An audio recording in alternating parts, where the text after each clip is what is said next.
I am a huge fan of gratitude, practicing gratitude. Gratitude is powerful. Gratitude is magical in the miraculous way it can lift us up when we are down, power us through the tough times, and power us up to new levels of energy, creativity, joy, and wonder. This is my lived truth. There was a time, many years ago, when I was in darkness. Colours faded, sounds muffled, blurry. My perception of life outside of myself was blurry, literally. Thinking, exhausting. Speaking, exhausting.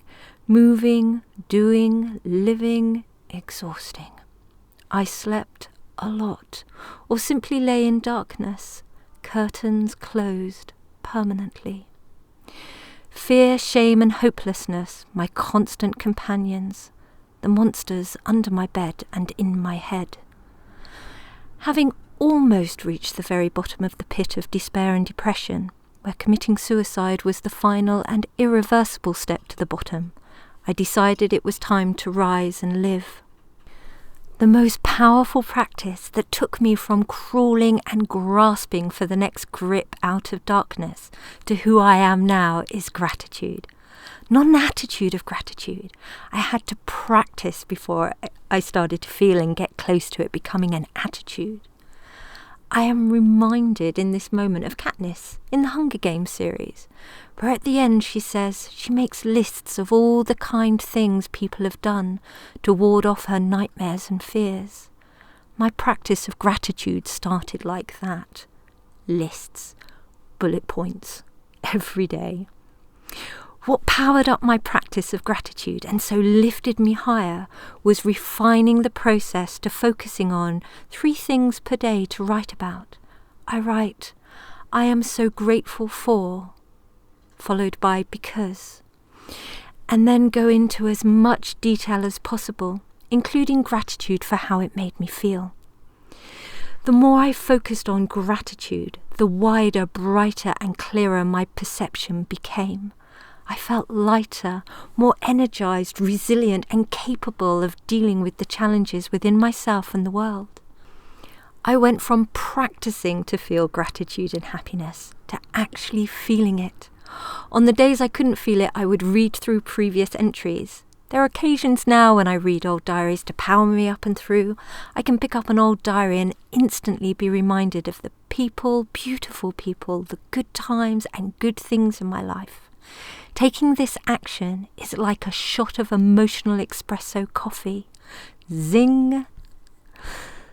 I am still devoted to practicing gratitude. Words give our thoughts wings. Getting it out of our heads and onto the page, electronically or on paper, intensifies the feelings.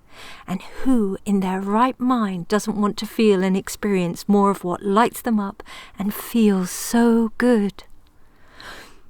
Hopefully, you already regularly practice gratitude by writing about the good people, good times and good things in your life, which would mean, so far, this thought seed is a reminder and reinforcement. Now for some new ideas, some refinements, well, new for me that I'm excited to share. Thoughts and words are powerful. If you agree, then you understand the power of affirmations used wisely and regularly, which includes our identity statements. The refinement to affirmations is to weave gratitude into them, feelings, fuel to power them up. Affirmations transform from I am inspired, creative, whatever, to I am so grateful that I am inspired, creative. Try it with your favourite affirmations. Can you feel the difference? A quote from Mike Dooley. To acknowledge a desire for something is to reinforce your awareness of its lack. Therefore, saying, I want, is synonymous with saying, I don't have. Whereas saying thank you is synonymous with saying, I have received. If you want to become a super attractor, then learn to express gratitude for that which you want as if you already had it. The most powerful action I took for the first time this week was to write a thank you letter to the universe, to all that is, to the divine. I wrote as if I had received one of my 5 wishes, which is a way of being and feeling. My letter started out feeling a bit awkward, forced and contrived, to flowing, make-believing to believing. Unexpected, new and profound thoughts flowed in. I experienced profound energy shifts in parts of my body, and I burst into tears of pure joy and gratitude. Grace. I knew gratitude was powerful. I've been saying it and writing about it for years. Now I have a whole new level of appreciation, understanding and awe for the power, and I mean capital P.O.W.E.R of gratitude. May the power of gratitude be your practice, your power, your joy, grace.